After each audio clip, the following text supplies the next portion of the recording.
ये कहानी एक जादूगर लड़के और एक ऐसी लड़की की है जो मरे हुए इंसानों को देख सकती थी। तो कहानी के शुरू में हमें एक जादूगर लड़का दिखाया जाता है जिसका नाम माजू था। वो अपने दोस्त के साथ मैजिक शो कर रहा था। वो ऐसे ही सड़कों पर अपना शो किया करता था, पर उसका जादू बहुत पुराना हो चुका था, इसीलिए वहाँ पर खड़े लोग उसके जादू में कोई दिलचस्पी नहीं ले रहे थे। तभी माजू वहाँ पर तमाम लोगों में खड़ी एक लड़की को देखता है जो उसे बहुत ही अजीब लग रही थी। माजू उस लड़की का पीछा करता है, पर जैसे ही उस लड़की को ये एहसास होता है कि जैसे कोई उसका पीछा कर रहा है तो वो एक पुरानी सी अलमारी की आगे रुक जाती है। यहाँ पर माजू को एक आइडिया आता है। वो सोचता है कि वो एक अलमारी से चुड़ैल को निकालेगा और फिर अपने जादू से लोगों के सामने उसे भगा देगा। और क्या पता ये जादू लोग पसंद करें। अब ये उस अजीब लड़की के पास जाता है जिसका नाम कैंग था। उसको अपने शो में काम करने की ऑफर करता है। कैंग को भी काम की जरूरत थी, इसीलिए वो उसको मना नहीं करती। फिर इसके बाद माजू को दिखाया जाता है जो एक हॉल में अपना शो कर रहा था। इस बार उसका शो देखने बहुत से लोग आए थे। वो वहाँ एक अलमारी पर अपना मंत्र पढ़ता है। जब वो अलमारी उसके मंत्र से खुलती है तो वो उस पर काला कपड़ा फेंक देता है। वो काला कपड़ा एक भूत का रूप लेकर हवा में उड़ने लगा था। माजो उस भूत से पूछता है तुम यहाँ पर क्या करने आए हो? वो कहता है अपनी मौत का बदला, यही लोगों के दरमियान में मेरा कातिल है। पर वहाँ पर शो देखने आए सभी लोग डर गए थे। अब वो भूत एक लड़के की तरफ इशारा करता है। जैसे ही उसकी तरफ इशारा करता है काले कपड़े वाला भूत उसे पकड़ लेता है। अब वो भूत तो गायब हो गया था, पर वो लड़की उस कपड़े में लिपट जाती है। माजो फिर एक कुल्हाड़ी लाकर मंत्र पढ़ता है और फिर उस पर मारता है। वो कपड़े में लिपटी लड़की नीचे गिर गई थी। वो अलमारी भी बंद हो जाती है। माजो जब उस कपड़े को हटाता है तो वहाँ पर कोई लड़की नहीं थी। फिर पीछे से माजो के साथी आकर अलमारी को कपड़े से ढक देते हैं। जब माजो वो कपड़ा हटाता है तो वहाँ पर अलमारी तो गायब हो गई थी, पर ऑडियंस में बैठी लड़की सही सलामत वापस आ जाती है। लोगों को माजो का ये शो बहुत अच्छा लगा था। शो खत्म होने के बाद कैंग को देखते हैं जिसने उस गोस्ट का रोल प्ले किया था, यानी कि जो भूत आपने काले कपड़े का देखा था वो कोई और नहीं, वो कैंग ही थी। और ये सब माजो का ही प्लान था। और तो और जो लोगों के दरमियान में लड़की बैठी थी वो भी इन्हीं की टीम की मेंबर थी और माजो की बहुत अच्छी दोस्त भी। अब काम खत्म हो गया था। कैंग वहाँ से जाने लगती है। माजो से रोककर कहता है सुनो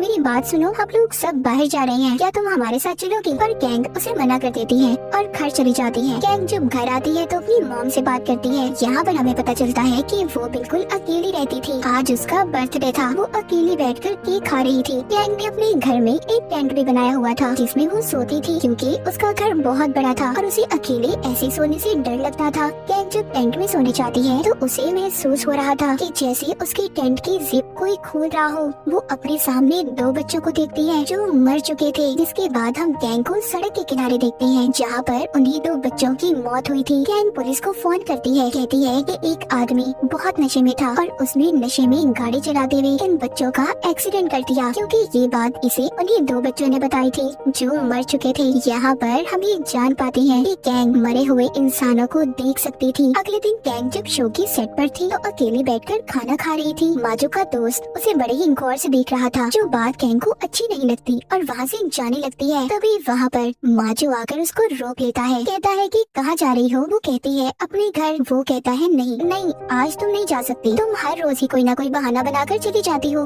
आज तुम्हें हम लोगों के साथ रुकना होगा। चलो हमारी सारी टीम खाना खाने जा रही है, तुम भी चलो। माजो के बहुत मनाने पर आखिरकार कैंग को मानना पड़ता है और वन के साथ चली जाती है। अब जब ये सब खाना खा रहे थे जहाँ पर माजो का दोस्त सबको बता रहा था, क्या तुम लोग जानते हो कल रात मेरी दादी मेरे सपने में आई थी जो मुझे बहुत डांट रही थी, और ये भी कहा उन्होंने कि जब मैं जिंदा थी तो तुम मुझे मिलने क्यों नहीं आए। ये बात जब कैंग सुनती है तो बहुत हंसती है। उसने बहुत ज्यादा शराब पी ली थी और जोर जोर से हंस रही थी। वहाँ पर ऊट पटांग हरकतें भी कर रही थी। माजो के पास बैठकर उसकी बहुत बेइज्जती करती है, कहती है मैंने तुम्हें मना किया था ना, तो मुझे यहाँ पर क्यों लेकर आए? माजो की शर्ट पकड़कर उसे फाड़ देती है, फिर सबसे माफी मांगती है और वहाँ से चली जाती है।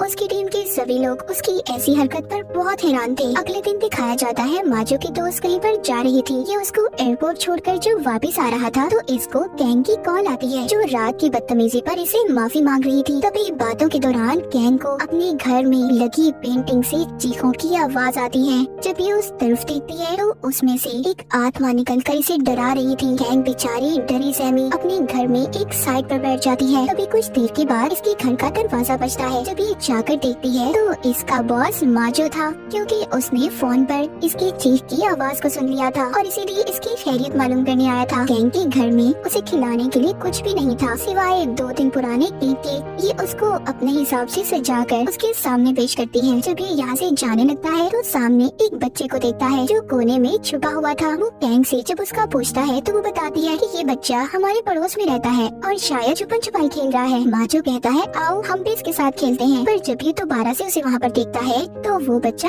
गायब हो चुका था। फिर दोबारा से कोने में उसको वही बच्चा नजर आता है। ये कैंग को लेकर वहाँ पर छुप जाता है। जब ये बच्चे को डराता है तो वो डर कर बहुत तेजी से भाग जाता है। माजो भी चला गया था। इसके जाने के बाद कैंग अपनी दोस्त को फोन करती है। उन्हें बताती है कि तुम जानती हो मेरे बॉस मेरे घर आए थे। उधर माजो रात को जब अपने घर में सो रहा था तो कोई उसके बेड से गुजरता है जिससे उसकी आँख खुल जाती है। जब ये लाइट जलाकर देखता है तो इसके घर में वही बच्चा था जो इसने कैंग के घर में देखा था। जब ये खुद को शीशे में देखता है तो वो बच्चा इसके पीछे खड़ा था, जिसे देखकर ये बहुत ज्यादा डर जाता है और गिरता पड़ता घर से बाहर आकर कैंग को कॉल करता है। बताता है तुम्हारे पड़ोस में रहने वाला बच्चा मेरे घर पर है। कैंग शराब लेकर माजो के पास आती है और कहती है पहले इसे थोड़ा पी लो, फिर तुम्हें मेरी बात समझ आएगी कि मैं कहना क्या चाहती हूँ तुमसे। वो उसके कान में कहती है सुनो, मुझे मरे हुए इंसान नजर आते हैं, मैं मरे हुए लोगों को देख सकती हूँ और वो बच्चा शायद हमसे कुछ कहना चाहता है। अब ये दोनों दोबारा से घर के अंदर जाते हैं। वो बच्चा फिर से माजो के कंधे पर हाथ रखता है। जब कैंग उस बच्चे के हाथ पर अपना हाथ रखती है तो उसे एक विजन, एक ख्याल नजर आता है। जब ये उसे विजन वाली जगह पर जाते हैं जहाँ पर एक औरत का एक्सीडेंट हुआ था। उस औरत का बच्चा तो मर चुका था पर वो अभी भी जिंदा थी। माजो जल्दी से एम्बुलेंस को कॉल करता है। सुबह को आकर एम्बुलेंस बच्चे और उसकी माँ को ले जाती है। एम्बुलेंस के जाते ही वो बच्चा कैंग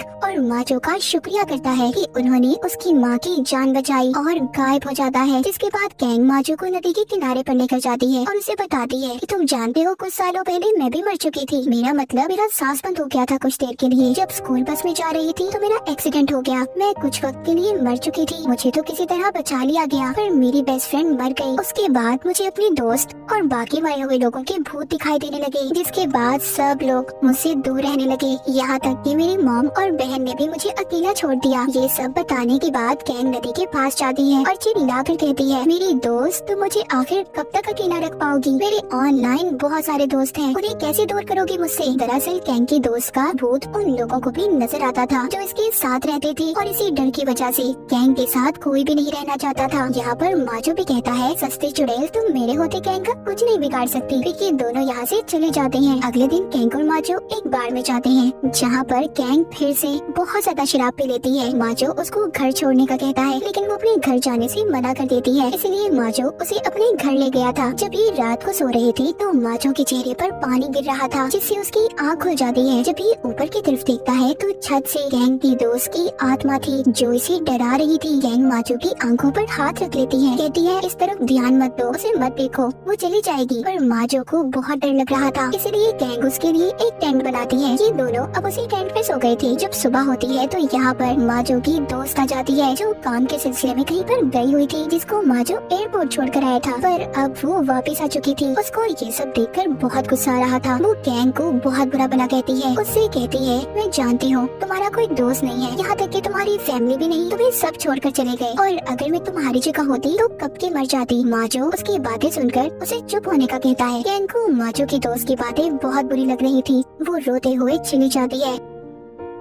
अगली सुबह जब माजो की टीम अपने अगले शो की तैयारी कर रही थी तो वहाँ पर कैंग नहीं आती। माजो बहुत उदास था। उधर कैंग जब अपने घर की सफाई कर रही थी तो उससे मिलने उसकी फ्रेंड्स आती हैं जो ऑनलाइन बनी थी। ये उसके लिए खाना भी लेकर आई थी। कैंग उन्हें देखकर बहुत खुश हो जाती है। अब ये खाना खाती है और बहुत सी बातें करती है। तभी माजो की कॉल आती है जो उसे कह रहा था कि उसे उसकी बहुत याद आ रही है, उससे मिलना चाहता है। अब रात को कैंग तैयार होकर माजो से मिलने जाती है तो खड़ी रास्ते में वो मैजिक शो देखने लगी थी। तभी वहाँ पर उसे लोगों की भीड़ में अपनी दोस्त की आत्मा दिखाई देती है। ये उससे बचने के लिए जब भागने की कोशिश कर रही थी तो स्टेज पर गिर जाती है जहाँ पर उसके पीछे बहुत सारे हाथ थे, उसे पकड़ रहे थे। पर वहाँ पर माजो आ जाता है। वो उस डरावने लम्हे को शो का हिस्सा बना देता है जो लोगों को बहुत पसंद आ रहा था। जब ये दोनों जा रहे थे तो कैंग इससे कहती है मुझे सच सच बताना, क्या तुम मेरी वजह से परेशान हो या मेरी वजह से तुम्हारी जिंदगी खराब हो रही है? माजो कहता है ऐसा क्यों कह रही हो, बल्कि तुम्हारे बगैर मैं कुछ भी नहीं हूँ, मैं तुम्हारे साथ अपनी जिंदगी गुजारना करना चाहता हूँ। जिसके बाद कैंग उसको अपने घर ले जाती है। सुबह को माजो जब उसके घर से जा रहा था तो जाते हुए कैंग की दोस्त की आत्मा उसे देख लेती है। रास्ते में माजो की गाड़ी का ट्रेन से एक्सीडेंट हो जाता है और वो बच गया था। हैरानी वाली बात ये थी कि ट्रेन के अंदर कोई ड्राइवर नहीं था। जब माजो बचकर बाहर आता है तो एक बहुत बड़ा साइन बोर्ड आकर उस पर गिर गया था। उधर कैंग जब अपने घर की सफाई कर रही थी तो उसे एक लॉकेट मिलता है जो उसके दोस्त का था। ये उस लॉकेट को लेकर हॉल में जाती है जहाँ पर माजो परफॉर्म कर रहा था,